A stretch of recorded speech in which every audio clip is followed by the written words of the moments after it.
di pinggir jalan. Lalu yang kedua, benih yang ditabur di tanah yang berbatu-batu ialah orang yang mendengar firman itu dan segera menerimanya dengan gembira. Diterima dengan gembira ya.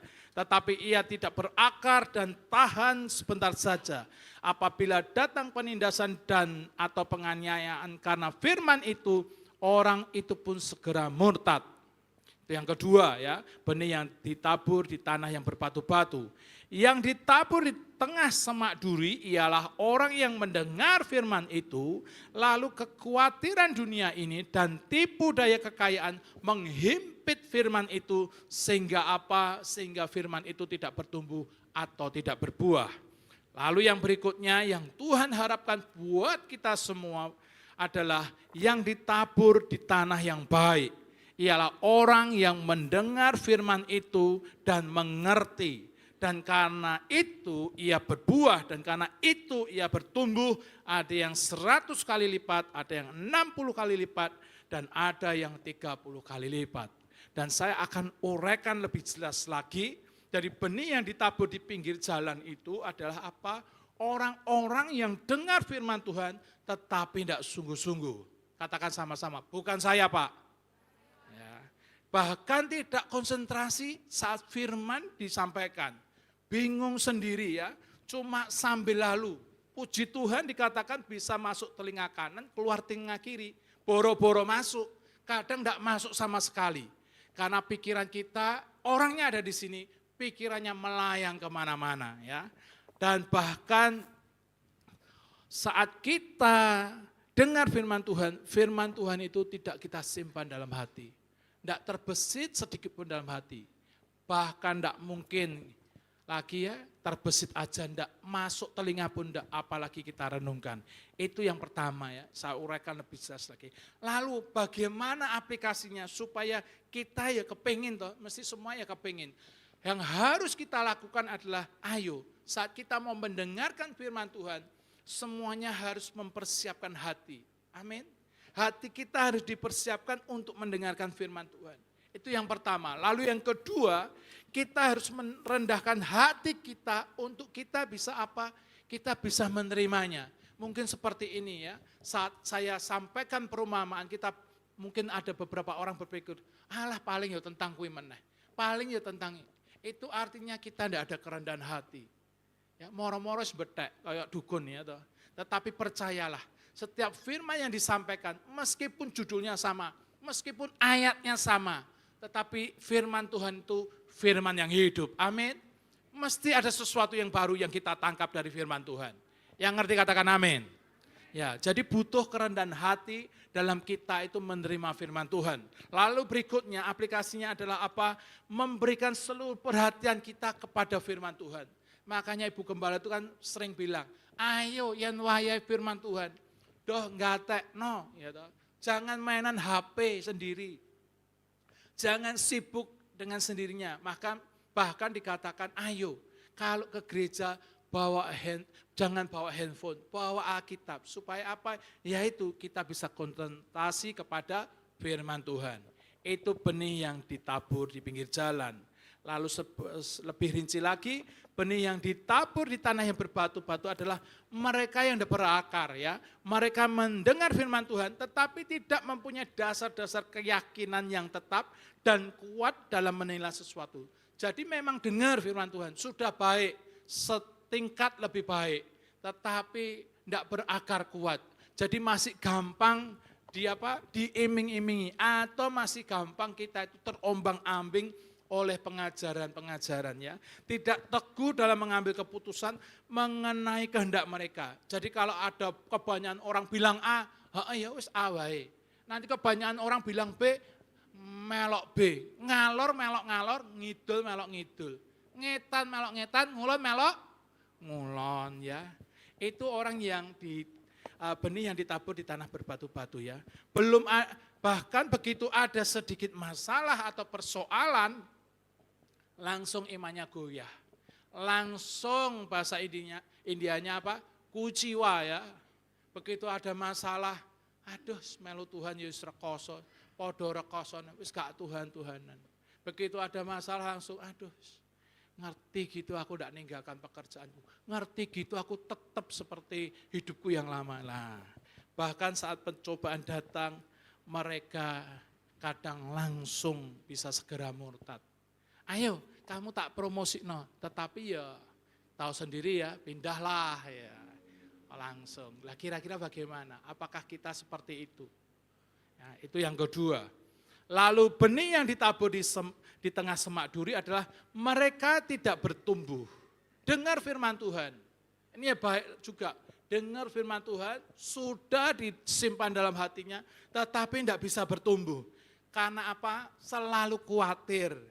Karena apa? Selalu takut. Sudah dengar firman Tuhan, sudah dengar janji Tuhan.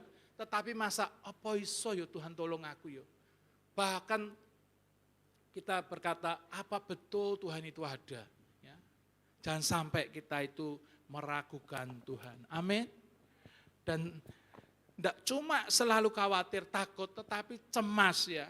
Dan gampang terkena tipu daya dari kekayaan dikatakan di situ. Hatinya terjerat oleh kekayaan. Kadang, ayo pilih Tuhan atau pilih ini. Kita dengan gampangnya meninggalkan Tuhan. Matius 6 ayat ke-24 mengatakan, tidak seorang pun dapat mengabdi kepada dua tuan, karena jika demikian ia akan membenci seseorang dan mengasihi yang lain. Atau ia akan setia kepada yang seseorang dan tidak mengendahkan yang lain. Kamu tidak dapat mengabdi kepada Allah dan kepada Mamon. Ya. Jadi memang musuh bebuyutannya Tuhan itu selain setan itu, Mamon itu juga musuhnya Tuhan. Karena dengan gampang hati kita itu beralih dari Tuhan gara-gara uang. Tetapi sekali lagi di sini tidak ada. Dan semua katakan, itu bukan saya Pak. Wah orang mantap ini. Itu bukan saya Pak. Ya ini loh yang Tuhan mau adalah benih yang ditabur di tanah yang baik. Yaitu apa? Orang-orang yang mendengarkan firman itu, firman Tuhan dan mengerti. Setelah mengerti disimpan dalam hati.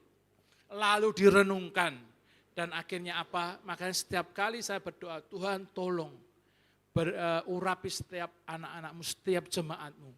Roh Kudus mampukan supaya apa? Setiap kami Tuhan bisa melakukan firman-Mu. Ini loh, ya, yang terakhir yang harus kita lakukan setelah merenungkan firman. Tidak cuma direnungkan, tetapi mulai dipraktekkan dan dilakukan dalam kehidupan kita. Amin.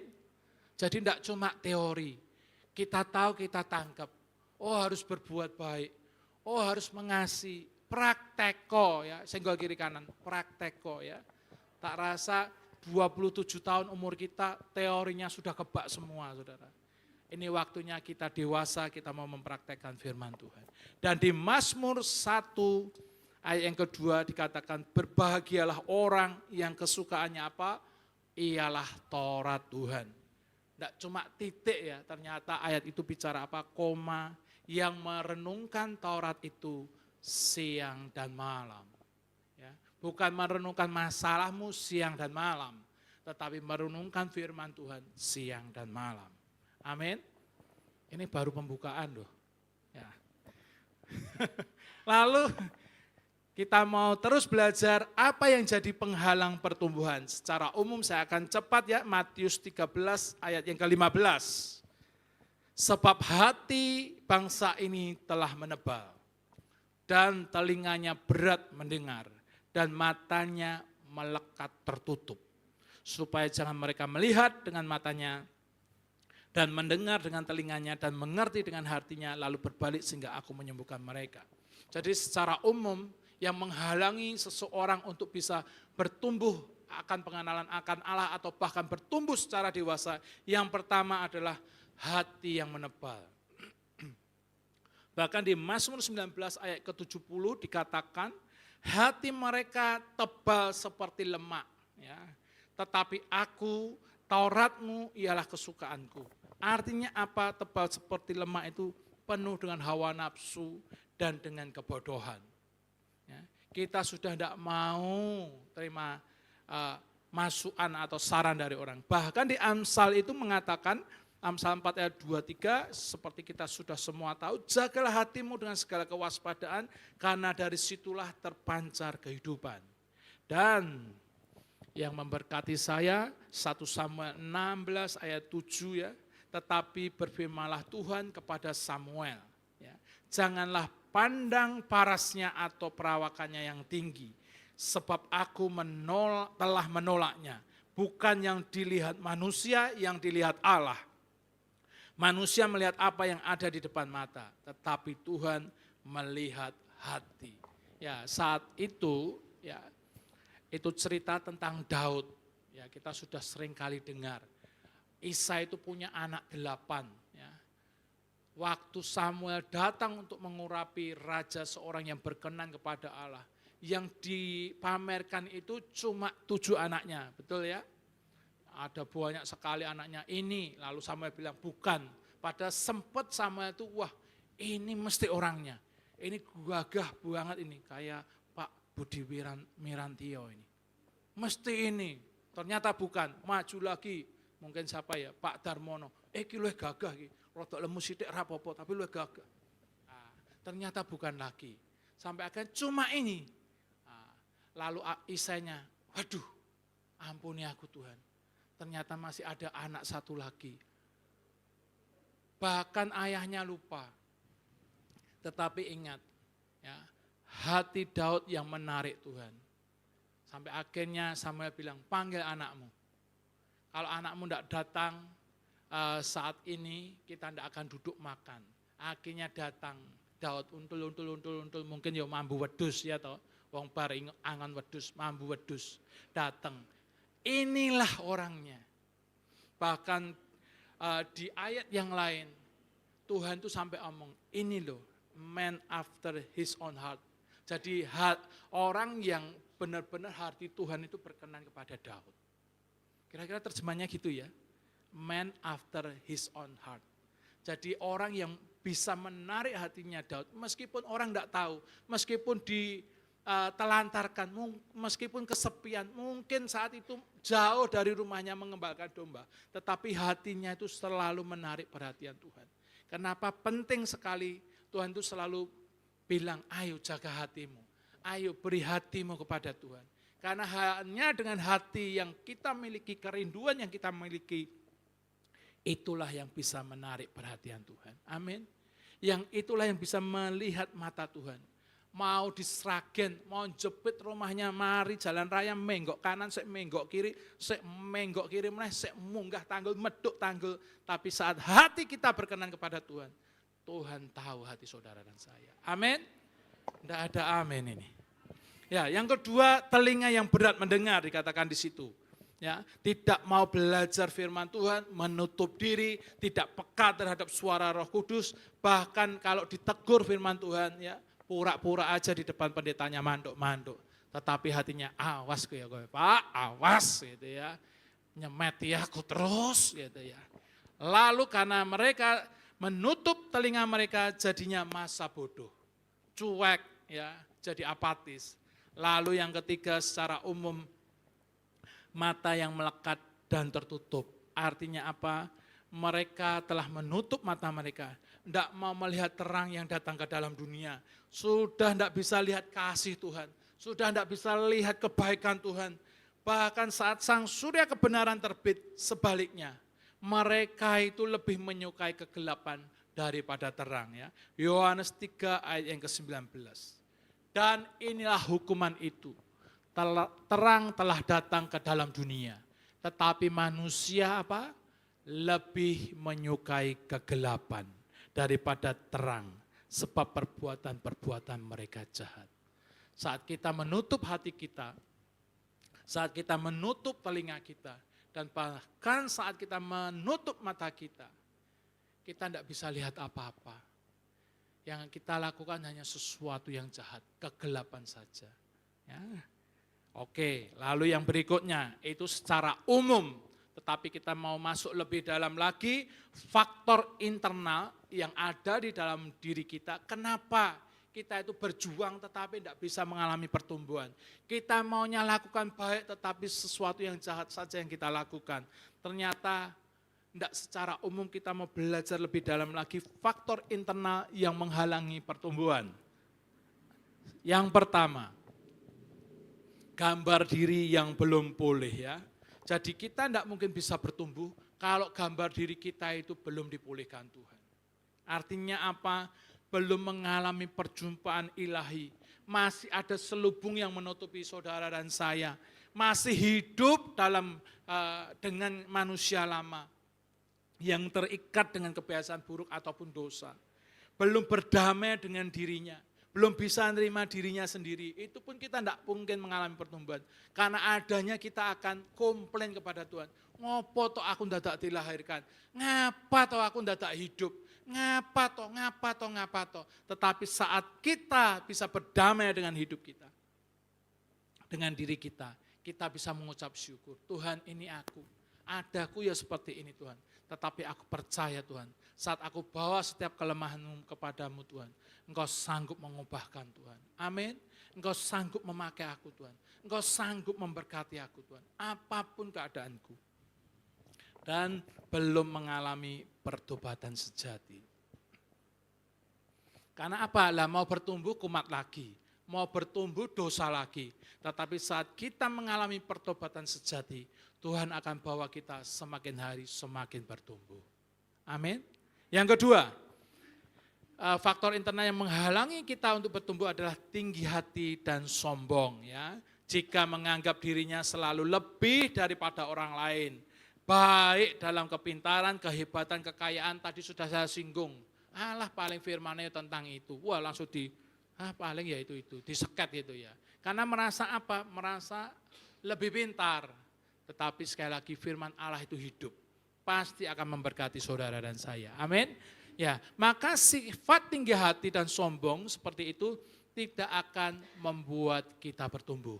Kalau tidak percaya, lebih enak itu ya, maaf kata, ngajari orang tidak pintar daripada orang pintar. Betul ya?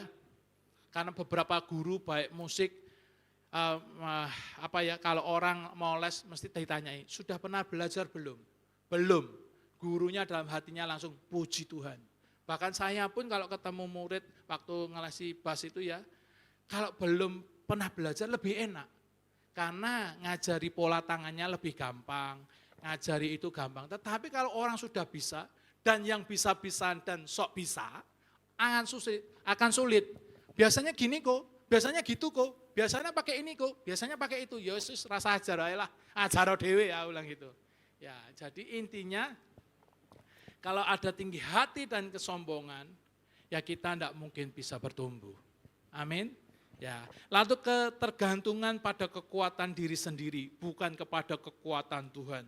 Kita perlu kerendahan hati dan meyakini semua kebaikan yang kita terima adalah dari Tuhan dan karena kebaikannya saja. Sampai hari ini pun kita ada semua karena berkat dan anugerah Tuhan. Amin. Yang ketiga, yang menghalangi adalah kebohongan atau ketidakjujuran kita.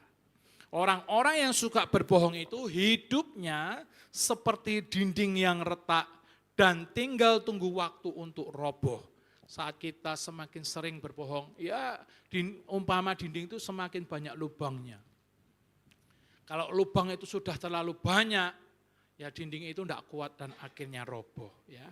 Dan kebohongan menghalangi pertumbuhan sebab bukan berasal dari Tuhan, melainkan dari iblis.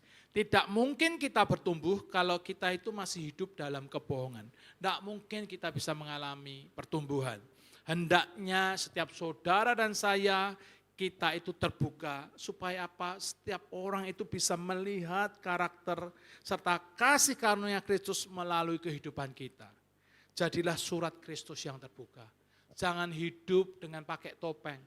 Jangan hidup ya mungkin orang lain bisa kita tipu. Tetapi ingat, ada satu pribadi yang mengetahui diri kita. Bahkan sampai kedalaman hati kita pun Tuhan tahu hidup saudara dan saya. Amin. Makanya hiduplah terus dalam kejujuran. Lalu yang keempat, yang menghalangi adalah kekhawatiran dan ketakutan. Ya, jika selalu khawatir atau takut, kita akan mulai meragukan Tuhan, berprasangka kepada Tuhan. Ya, kok Tuhan tidak tolong aku ya? Apa Tuhan itu sayang aku toh? Apa benar aku biji matanya? Apa benar aku anaknya Tuhan? Banyak prasangka-prasangka yang tidak baik. Bahkan saat kita khawatir dan takut terus, iman kita akan semakin tidak bertumbuh. Kita tidak punya iman sama sekali. Bahkan saat membaca firman Tuhan pun kita mesti selalu dengan pertanyaan yang besar. Apa yo bener? Apa yo tenan? Itu kan dulu perjanjian lama, zaman dulu. Apakah berlaku hari ini? Apakah Tuhan bisa tolong saya? Ya. Jangan terus-menerus hidup dalam kekhawatiran. Jangan terus-menerus hidup dalam ketakutan. Sebab semakin saudara dan saya khawatir, takut dan cemas, semakin segala hal atau masalah itu terasa berat dan besar. Betul ya? Seringkali kita umpamakan, saya kasih contoh, kalau masalah itu cuma sebesar genggaman kepalan tangan kita. Tetapi kalau kita tempelkan di mata ini, saya tidak bisa lihat banyak orang. Saya tidak bisa lihat istri saya yang cantik, saya tidak bisa lihat Ibu Yuliana, saya tidak bisa lihat Ibu Yeyen, tidak bisa. Tapi begitu masalah ini saya jauhkan, wah saya bisa lihat Maria, bisa lihat Pak Heri dan sebagainya. Artinya apa? Jangan pandang masalah ini terus menerus. Tetapi pandanglah Yesus yang lebih besar dari masalahmu. Yang ngerti katakan amin. Ya, berarti masalahnya banyak semua ini ya. Ya. Bahkan di Matius 6 ayat 27 bilang apa? Siapakah di antara kamu? Ya, ini baik ya, kita akan baca sama-sama hitungan ketiga, 2, 3.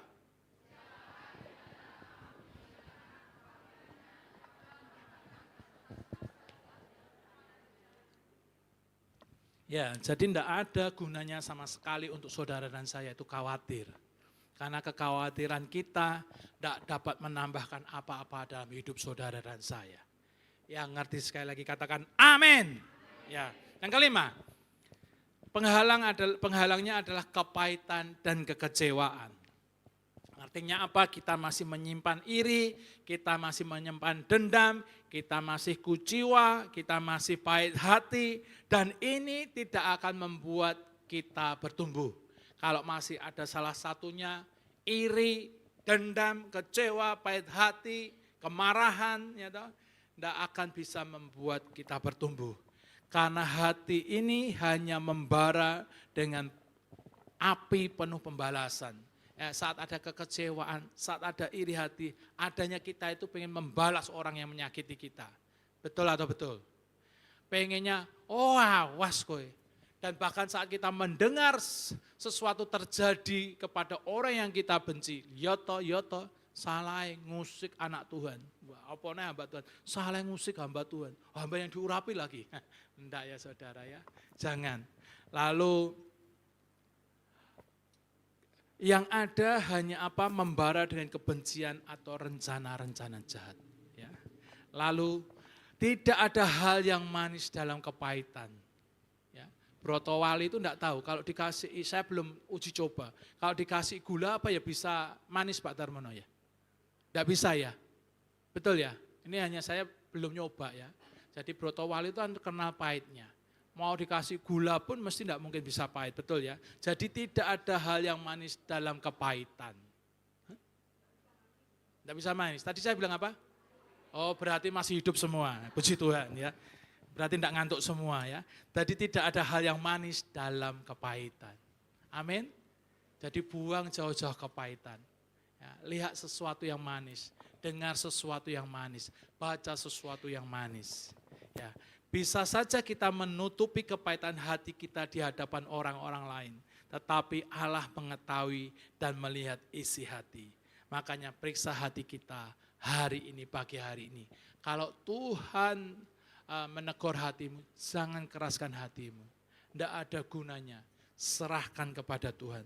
Karena apa? Pengampunan akan membuat hati kita merasa plong dan damai sejahtera. Amin. Itu yang Tuhan mau. Markus 11, 25 dan 26. Dan jika kamu berdiri untuk berdoa, ampunilah dahulu sekiranya ada barang sesuatu dalam hatimu terhadap seseorang, supaya juga Bapamu yang di surga mengampuni kesalahan-kesalahanmu. Tetapi jika kamu tidak mengampuni, maka Bapamu yang di surga juga tidak akan mengampuni kesalahan-kesalahan kamu. Jadi Kenapa kita tidak bisa bertumbuh? Kenapa doa kita tidak dijawab? Karena kita masih hidup dalam kepahitan dan kekecewaan.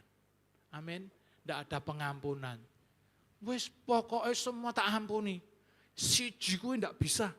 Wis tahu, seumur hidup sampai mati. Bahkan sampai Tuhan datang kedua kali. Tidak bisa. Yang lainnya bisa. Tidak, saudara. Tuhan mau semuanya harus bisa. Amin. Musuh satu itu terlalu banyak, teman 1000 itu terlalu sedikit. Amin. Ya. Oke, lalu yang keenam, ketidakpercayaan kita kepada Tuhan bisa menghalangi ya. Ini tidak saya jelaskan ya. Tidak percaya kepada janji Tuhan, tidak mempercaya firman Tuhan, ragu-ragu, tidak beriman, bahkan tidak berani berserah total kepada Tuhan. Sudah pasti kita tidak akan bisa bertumbuh. Makanya kita harus yakin, Yesus sanggup menolong hidup saudara dan saya. Amin. Lalu yang ketujuh, penghalangnya adalah kurang komitmen dan dedikasi kepada Tuhan. Ya. Kehidupan yang tidak sesuai dengan nilai-nilai dan prinsip-prinsip Kristen. Kurangnya doa, kurangnya hubungan pribadi dengan Tuhan, kurangnya pengetahuan akan firman Tuhan juga membuat kita itu tidak bisa bertumbuh. Dan setiap saudara dan saya harus terserap dalam kegiatan kerohaniawan sehingga apa? Sebagai kesatuan tubuh Kristus. Jadi kalau dibuka pelayanan, kalau diundang doa pagi, kalau ada undangan kaum wanita, pastikan setiap kita datang. Amin. Dengan itu kita mau tidak mau, suka tidak suka, kita pasti akan sedikit demi sedikit akan bertumbuh. Amin. Dan yang ke-8 yang terakhir, ada kemalasan dan cari aman. Ini yang bikin kita itu tidak bisa bertumbuh. Ya, artinya apa? Kita tidak berani melangkah. Ya, karena mager, males lah. Aku ya sudah terlalu tua, aku sudah ini, sudah itu, banyak alasan ya. Lalu tidak berani ambil risiko. Ya, orang yang tidak berani ambil risiko itu cari aman ya. Dan bahkan tidak punya target atau tujuan hidup. Ya, saya tes dulu ya. Kadang saya tuh ketemu orang, kalau saya omong-omong kita berfellowship itu mesti saya tanya, cita-citamu apa? Tujuan hidupmu apa? Saya bilang gitu. Ya mengalir saja kok. Yes, nanti Tuhan bawa kemana, wis aku nurut mengalir. Menurut saudara nih, kata-kata mengalir itu kelihatannya rohani ya. Apa bahkan saudara juga menjawab sama ya, kalau ditanyai apa tujuan hidupmu? Ya mengalirlah apa kata Tuhan. Ya. Tetapi menurut saya pribadi kurang pas. Karena apa? Kita harus yakin. Amin. Kita harus pasti. Dan semua itu harus direncanakan dengan baik. Pertanyaan saya, kalau kita jawabnya cuma mengalir, ya kalau mengalirnya pas di tempat yang baik. Kalau mengalirnya pas di maaf kata comberan, kita jadi apa saudara? Makanya sesuatu itu harus direncanakan dengan baik. Jadi besok kalau ada yang tanya lagi, kamu mau apa? Jangan bilang mengalir saudara ya. Bahaya, mengalir itu dibawa montang-manting ya mengalir, orang namanya mengalir. Ya. Amsal 24 ayat yang ke-6. Karena hanya dengan perencanaan engkau dapat berperang. Dan kemenangan tergantung pada penasihat yang banyak. Jadi sekali lagi sesuatunya itu harus kita rencanakan. Wong direncanakan baik-baik aja luput, apalagi mengalir. Pasti banyak luputnya saudara. Yang mengerti katakan amin. Dan yang terakhir, kalau tadi faktor internal yang bisa menghambat atau menghalangi pertumbuhan, ternyata ada faktor eksternal atau faktor dari luar yang menghalangi pertumbuhan. Ya, 5 menit lagi. Oke, yang pertama pengaruh negatif dari lingkungan dan pergaulan. Ini sudah pasti. Di firman Tuhan dikatakan, janganlah kamu sesat, pergaulan yang buruk merusak kebiasaan yang baik. Kalau kita salah bergaul, mesti hancur hidup kita. Kalau kita benar bergaulnya, hidup kita pasti baik, kita pasti bisa bertumbuh. Ya. Lalu Mazmur 1 ayat 1 juga mengatakan, berbahagialah orang yang tidak berjalan menurut nasihat apa? Orang fasik. Yang tidak berjalan di jalan orang yang berdosa, dan yang tidak duduk dalam kumpulan pencemooh. Ini yang harus kita hindari. Ya, intinya adalah pergaulan atau pengaruh lingkungan itu sangat berdampak buat pertumbuhan seseorang. Jadi baik-baiklah atau pilih-pilihlah kepada siapa kita bergaul. Kalau kita mendekatkan diri kepada Tuhan Yesus, terus baca firman Tuhan Yesus, semakin hari saudara dan saya akan mirip Tuhan Yesus. Amin. Lalu yang kedua, tekanan sosial dan budaya ya. Karena apa? Sekarang banyak budaya-budaya yang mulai diangkat. Saya bukan anti budaya, tetapi hati-hati, budaya modern memberi pengaruh negatif sehingga apa? Tidak cuma anak, saudara dan saya akan mengabaikan ibadah. Betul ya? Terkadang kita itu digeser dari keyakinan kita kepada satu keyakinan budaya atau nilai budaya ya. Dan bahkan hal-hal seperti itu kadang bisa menyebabkan kita itu sudah tidak percaya Tuhan lagi, tetapi diam-diam kita mengidolakan sesuatu. Ada berhala yang baru.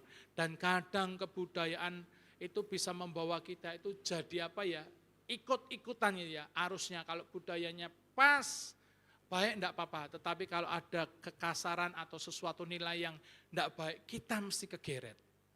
Makanya hati-hati dengan tekanan budaya dan sosial. Akan terjadi persaingan nilai antara nilai-nilai budaya dan nilai-nilai agama. Sehingga menyebabkan keraguan dan kebingungan. Ya, kalau kita sudah menekuni salah satu, kita tertarik dengan budaya sesuatu, mau tidak mau kita ngikuti aturannya. Dan lama-lama kita akan meninggalkan Yesus. Bahkan itu membuat sesuatu itu jadi bingung ya. Contoh ya, budaya apa ya contoh ya. Ya keyakinan aja ya. Kalau saya sih dari kecil itu kan seringkali budayanya, ayo kalau misalkan duduk jangan di tengah pintu. Kalau dulu sih saya nurut ya, iya, tapi lama-lama jauh-jauh ya mikir, oh iya kalau di depan pintu duduk ya kalau ada orang mau lewat itu kan repot. Ya. Itu secara logika saja. Tetapi banyak budaya yang akan bisa menyeret bahkan kepercayaan kita bisa meragukan Tuhan karena budaya. Yang ketiga, pengaruh medsos dan teknologi ini sudah pasti ya. Makanya dikatakan di sana tadi hati-hati dengan apa yang kita lihat, hati-hati dengan telinga kita, artinya hati-hati dengan apa yang kita dengar karena banyak rupa-rupa pengajaran, banyak penyesatan dan banyak godaan syaiton ya. Banyak yang lewat di sana, ada judo, pinjol, ada orang cantik, ada orang ganteng yang lewat di sana. Semua bisa lewat di medsos sekarang. Bahkan tas yang kita inginkan itu kalau kita sudah lihat sekali di Tokped itu mesti lewat terus. Ayo check out. Kita puji Tuhan, aku kuat. Lagi, ayo check out. Dalam nama Yesus bahkan ditolak. Ayo check out, ya wis lah lebok ke keranjang sik. Mari di keranjang dioyak-oyak. Ayo ada barang di keranjang loh. Ya. Ayo ada barang di keranjang, ya wis lah dipitet pilihannya lagi, nyicil apa langsung apa piye ya. Tahu saja ya, pernah saya soalnya ya. Ya, intinya hati-hatilah dengan apa yang kita lihat ya. Lalu yang keempat, pengaruh konflik dan masalah dalam keluarga. Kalau ini pasti kita sudah belajar pentingnya parenting ya, pentingnya peran keluarga sangat penting dalam membentuk apa? Membentuk karakter dan pondasi dari anak-anak kita. Amin. Dan yang paling terakhir saya undang pemain musik, worship leader dan singer bisa maju ke depan. Tidak terserap dalam kegiatan rohani di gereja lokal seperti tadi saya katakan ibadah kid, youth, wanita umum, doa, pelayanan, pertemuan dan bahkan pemuritan. Ya. Karena di firman Tuhan ayat Ibrani 10 ayat 25 mengatakan, janganlah kita menjauhkan diri dari pertemuan-pertemuan ibadah kita. Seperti dibiasakan oleh beberapa orang. Tetapi marilah kita saling menasihati dan semakin giat melakukannya menjelang hari Tuhan yang mendekat. Jadi inilah yang Tuhan mau. Setiap kita harus terserap dalam kegiatan rohani di gereja lokal. Supaya apa? Pengaruh yang tidak baik dari luar itu kita bisa tepis atau kita bisa hindarkan. Saat apa? Kita lebih dekat lagi kepada Tuhan. Amin. Ya, semuanya bangkit berdiri, kita mau berdoa sama-sama.